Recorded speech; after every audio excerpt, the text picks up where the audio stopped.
So in the last couple of weeks, I've been having basically the same conversation with different clients, and it was about BCAAs, what they are, if they are worth it, and how they actually fit into your training and nutrition. And I figured that if they've got questions about it, maybe a wider audience could benefit from the same breakdown. So that's why we're bringing this episode on BCAAs to you guys today. And honestly, even I used to wonder if BCAAs were just a gym trend or if it actually does something. So if you've been unsure, I'm here to tell you that you're not alone, because there's many of us who were or are still unsure. Yeah, same Z. So today we're breaking it all down for you. What BCAAs actually do, how they're different from something as simple as water, and when they might actually be helpful or beneficial to you. And when they are actually just an expensive way to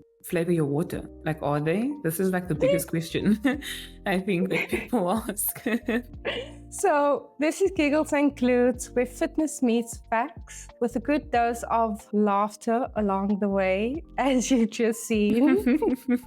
Okay, so let's start with the basics. What is BCAAs and what is this acronym? What does it stand for? So BCAA stands for branch chain amino acid. Yeah, and there are 3 of them. It's leucine, isoleucine, and valine, and they're called branch chain because their chemical structure, but let's be honest, that's not what anyone really cares about. I was just about to say this is a bunch of very pretty names actually, but what does this mean?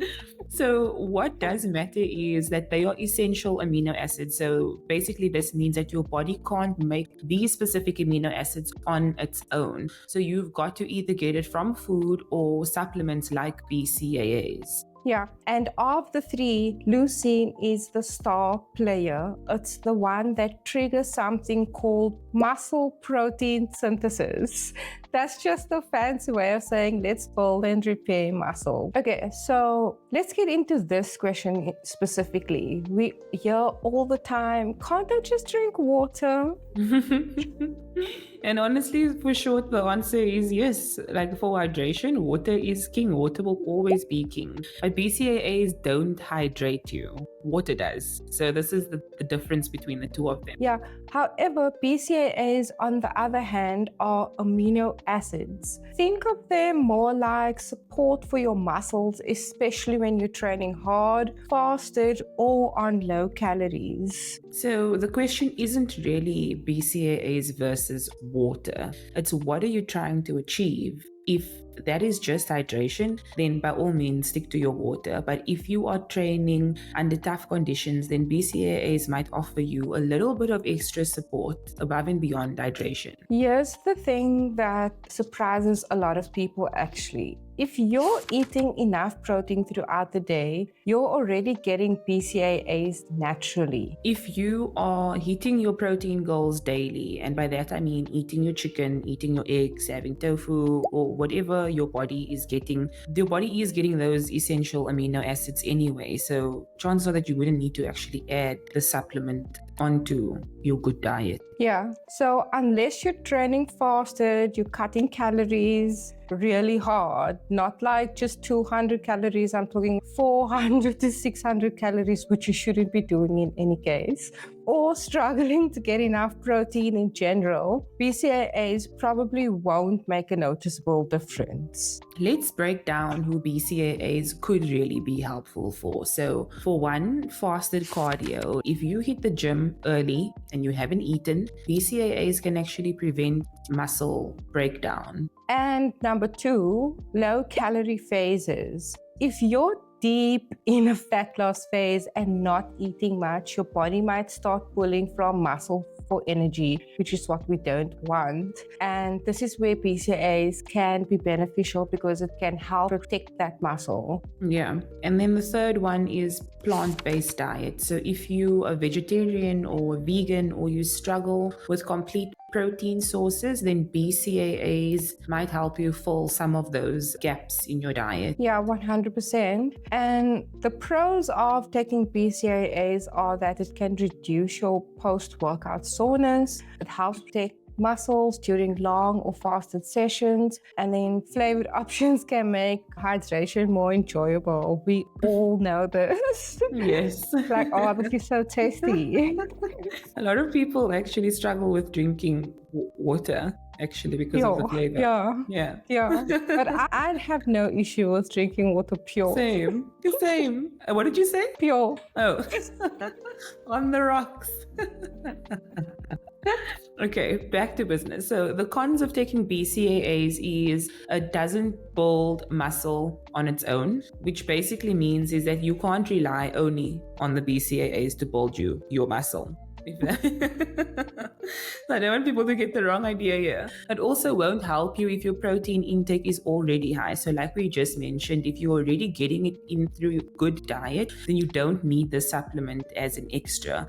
And then lastly, the main thing that we always have a question about is the price. So obviously, because you are adding this extra supplement into your daily intake, the chances are that you will go through a tab within a month. So this can obviously become pricey depending on the brand that you are using. Yeah. It's important to think of them like a gym towel, which is not necessarily a necessity, but can make the session more comfortable. Actually, I lie. Gym towel is hella necessary. You better take your gym towel with to the gym when you're there on the machine sweating it out. Passionate people. Passionate about this one.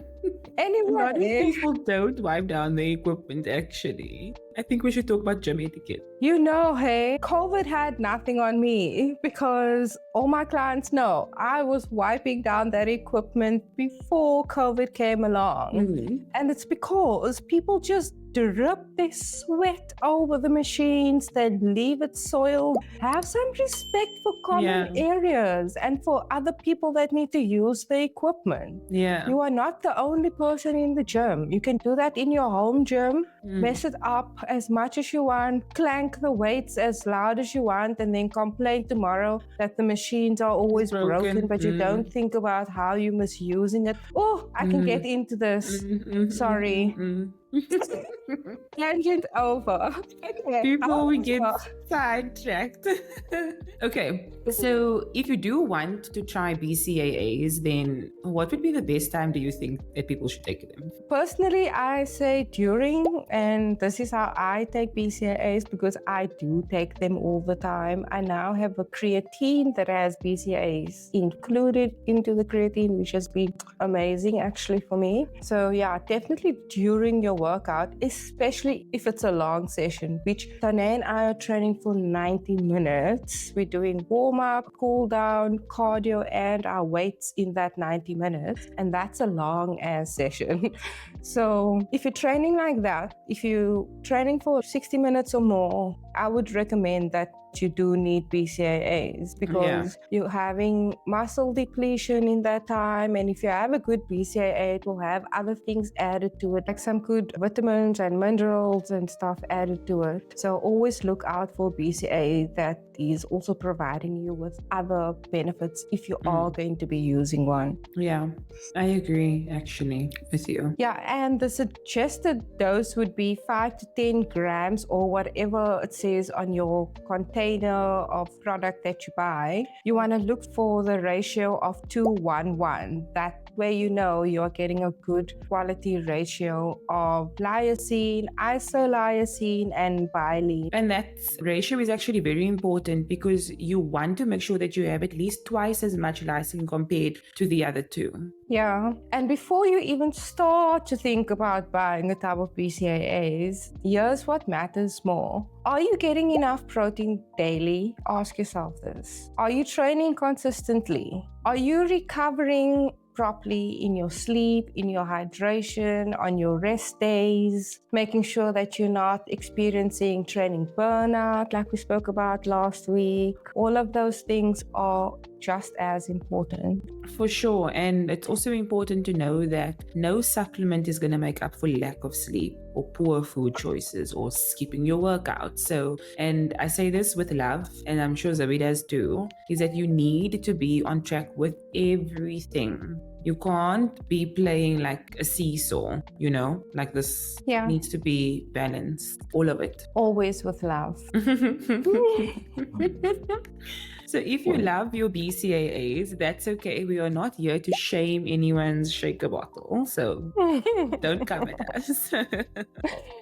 Totally. And like I just mentioned, I use BCAAs every day. I swear by it. I really do. I've been using it for the longest time now. And when I don't use it, I can feel the difference in my recovery afterward. Because like we mentioned, or like I mentioned earlier, my sessions are long. So I do really need it. But it's about knowing why you're using something and why you're wanting to use something and not just following the gym hype. So if you are wanting to introduce a BCAA into your supplements, go ahead and do that. It's not going to cause you any harm, because if you're eating a general diet, you're probably not consuming enough protein. So if you're fasted, then maybe try BCAAs.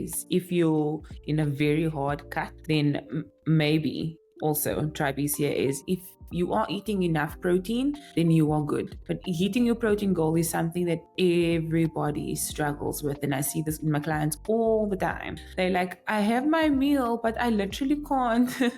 I had got to this meal and I literally can't, because you struggle to eat the protein. So if that's you, then have the BCAAs. If you are a girl that can eat, then maybe don't. And we'd love to hear from you. Have you ever used BCAAs? Were you thinking about it? And now that you've heard all this information, you're recalculating and you think, maybe it's not for you. Let us know, guys. We absolutely love to hear from you. And also let us know if you've felt a difference when you were using it or when you stopped using it, and if you were just vibing with the flavor that you bought and you didn't really take note about the effects of it, because this happens as well. I think that's how I got trapped. I got trapped into the blueberry BCAAs from Optimal Nutrition. So good. It's the blue powder, then it goes purple. No, it stays blue. It's a blue powder, but it stays blue. But oh my gosh, that flavor of BCAAs had me. And then they brought out a pineapple version after that. Then I was sold. And then I actually thought, I came to the decision of thinking, maybe that it's just like the flavor vibes and it's not really beneficial. And then I stopped, and that's how I knew that no, actually, this is beneficial to me. I actually need this product. So maybe you also just need to go through that journey. Yeah. I think that this is a phase that a lot of people go through with supplements. You start taking it for the benefits that you heard of, then you take it for a while, and then your body adapts, obviously, and you feel good, whatever. Then you feel good, and then you're like, I don't need to be taking this thing anymore, until you then don't feel good anymore. And then you're like, what did I take out of my daily intake? And it's always the supplement, because once you run out, the chances are that you're not going to get to the shop immediately. Yes. You're not going to sometimes always find this brand online. You have to go into store maybe, and you just never get around to doing it until the one day you're like, okay, this is the thing that I actually cut out. Maybe it was deliberate, maybe it wasn't. And then you get back into it. So it is important, I think, to just try. If you are lacking in something and you know for sure, then try and supplement with it and see what your body does and how you respond to it. Yeah. And if there are other supplements or fitness myths that you want us to unpack, then drop them in the comments. Make sure to subscribe if you found value in this episode, and perhaps share this with someone that could benefit from hearing this message, or someone who's just still sipping on mystery. See you in the next episode of Giggles and Glutes. Bye. Bye.